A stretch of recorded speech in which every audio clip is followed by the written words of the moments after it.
বাবা বাবা আমাকে চাকাটা দিয়ে গাড়ি বানিয়ে দাও। ও, এই চাকাটা, এটা দিয়ে কি একটা গাড়ি হবে?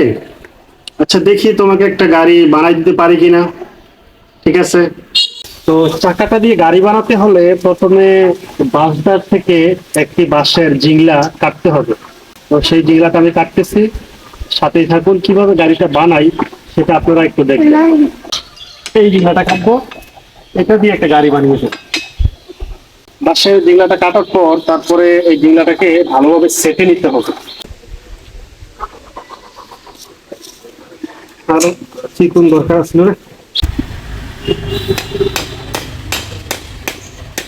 ও বাইঙ্গা পুরা ডালাইছে খেল রে।